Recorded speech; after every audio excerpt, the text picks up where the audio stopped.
Welcome back to Ghastly's Cult Classics.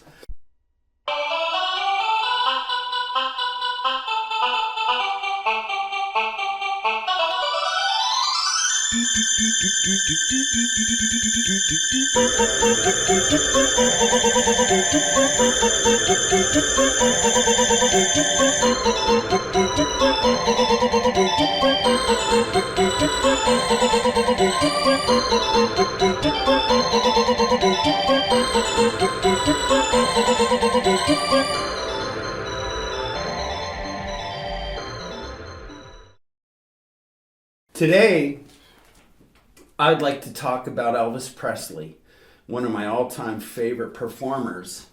Elvis Presley, you might have heard, was the king of rock and roll. Well, it's true. He was. He was working ever since the 50s, and he started off as a truck driver, but he loved his mom so much he went to the local record station there where they were making records, blues albums, as a matter of fact, Sun Records, and recorded. You could go in and record your own record on 30, like a 45 or whatever, and give it as a gift. So while he did that, and he brought it to his mom, and while he was on his way home, the woman who was the secretary heard it and said, "Holy moly, this guy can sing, right?" So they gave him a call and said, "Come on back, we want to try you out for some sound tests, I guess." And anyway, that's how he got started. His first song that he wrote there he didn't write any songs, I don't think, but that song was called "My Happiness," and he sang that lovely song for his mother.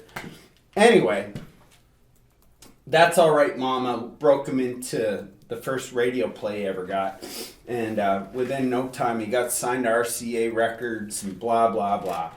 But what is so unusual about Elvis Presley is that he might not have even been here from a regular way of life. I mean, they say he was a truck driver, and they say that Vernon and Gladys Presley were his parents.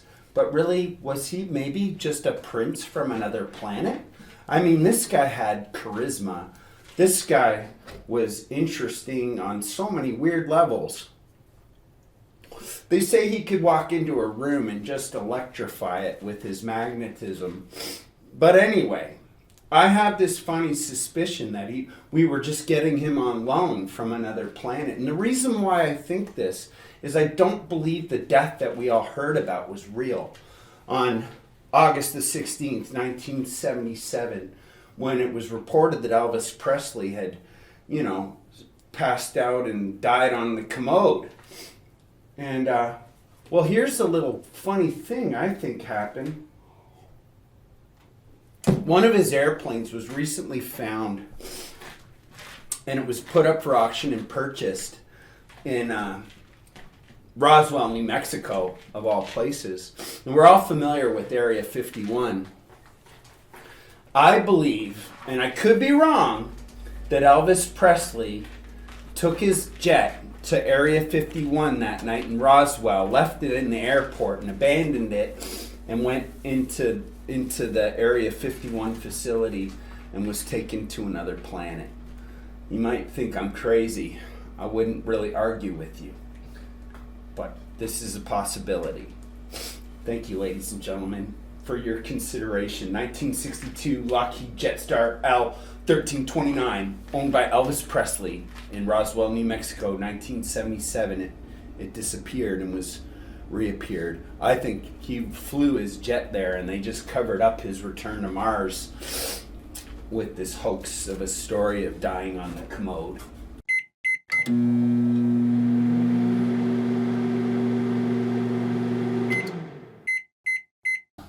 So this skull here and everything. It's my friend, the skull.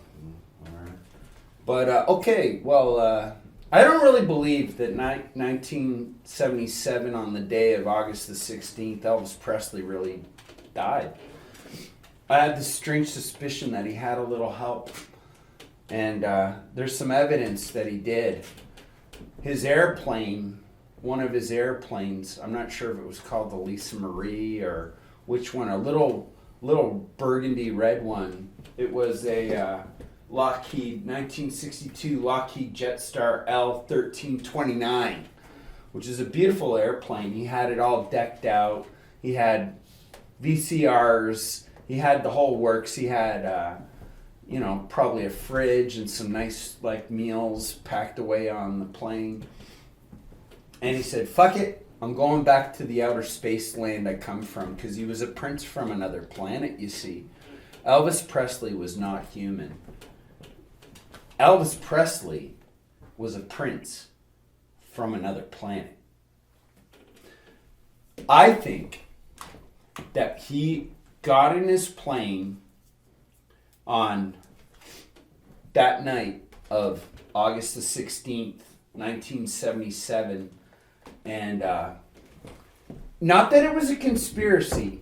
Maybe it deals with some of the ideas I learned about in David Lynch movies about the tulpa.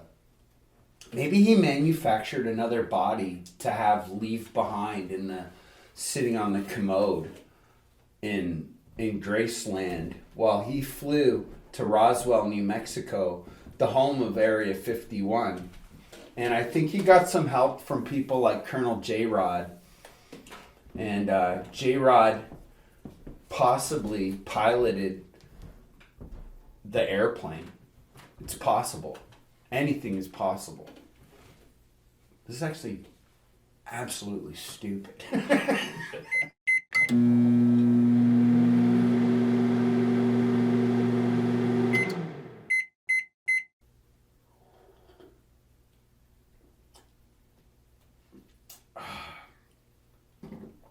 Some people called Elvis Presley the king of rock and roll. I say they were all wrong. He was a prince from another planet.